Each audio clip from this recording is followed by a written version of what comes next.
السلام علیکم ورحمت الله وبرکاته. زه هیله لرم چې ټول ښه او جوړ به یاست.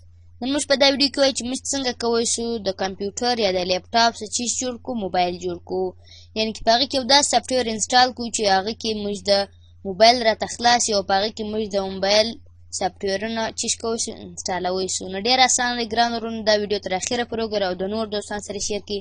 که ته زموږ چینل نه یې سبسکرایب کړی، سبسکرایب یې کړئ، لایک کمنټ یې کړئ او سره سره دا بیل آیکن باندې کلیک وکړئ چې زموږ نورې ښې ویډیو تر دې پورې په اسانۍ سره در ورسېږي. نو راځو د ویډیو په طرف ویډیو شروع کوو.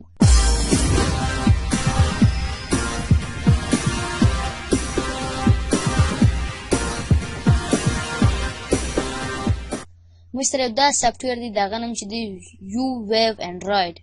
د دې په ذریعه ته چیز کولی سي، یعنې کې لیپټاپ څه موبایل جوړولی سي یا د کمپیوټر څه. نو ډېر اسان دی، راځو دا انسټالوو.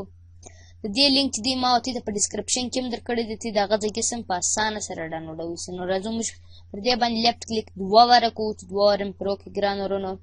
نو دا به دې سره خلاص سي.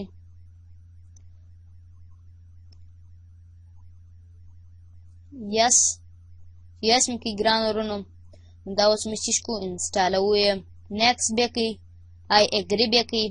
ته چیرې غواړې چې دا انسټال کړې، زه کمپیوټر لوکل سی ورشی یم، میک نیو فولډر، اوکې، نیکسټ، انسټال.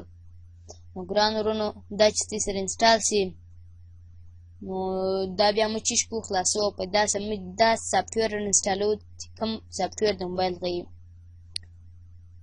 نو ګران دا ته به څه ویټ وکړي، دا څه په سخت انسټالیږي.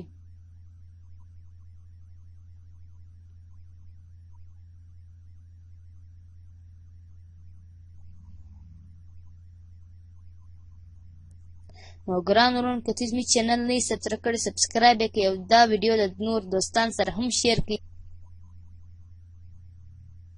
نو ګران ورونو دا اوس به چی شي، انسټال شو. ګران ورونو دا زموږ سره دا اوس موږ چی کوو، فینیش پې کوي.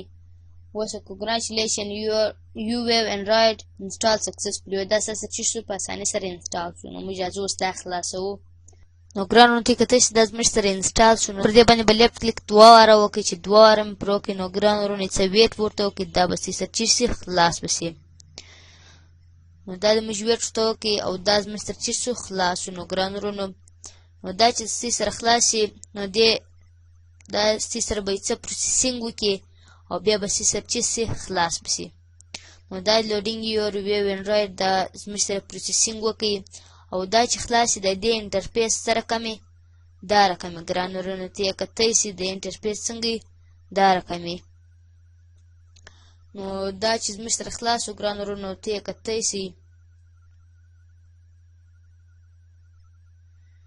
نو دا زموږ سره د خلاص شولو. نو زه راځم اوس چی کوم چې د دې خپل څو اپسونه دي. نو دا هغه بټنان دي د موبایل غه، دا ولیم دی چې په کم باندې ته اواز ورته ځای ورکوئ او دا موبایل ویټ اړی یا ورټیکلي اړی یا اورزنټلي اړی. دا مینیو ده، دا بیک دی، دا هوم دی، دا ګرده بټنان دي، دا واچ دی یعنې کې ګړۍ ده. نو موږ راځو د دې چیز کوو. نو ګران ورونو دا اپسونه دا دي. نو په دې کې موږ اولاره چیز انسټالوو، اولاره موږ انسټالوو د موبایل خپل سافټویر. نو ته هر سافټویر کولی شي چې انسټال یې کړې. زه خالي چیز انسټالوم، زما سره خالي انګلیش ټو اردو ډکشنري انسټالوم، د هغه رقم ته میسنجر، فیسبوک، هر سافټویر انسټالولی شي. زه خالي پر ټچ باندې اپلای کوم، پر دا ډکشنري به ته در استعماله کومه. دا د ای پی کې فایل دی. نو دا به څه چی شي، پوره به شي، کمپلیټه به شي. نو دا کمپلیټ شو، دا به څه سره خپله خلاص هم شي او انسټاله به هم شي. زموږ سره انسټاله شوه او برته خپله چی شوه راته خلاصه شوله. نو زه دا بټن پرومه چی کومه، دا کلوزومه. نو دا بټنان ما پرولله، د کلوز مې کړي. نو ګران ورونو ته کتئ چې دا سم د موبایل دی، موږ په کمپیوټر کې چیز کې انسټال مې کړي. ګران ورونو ته کتئ چې هر شی د خپل موبایل غه دی، اپس هر شی هغه دی. نو که دا ویډیو مې خوښه شوې وي ګران ورونو، د نور دوستان سره هم شیر کړئ. د خدای په امان.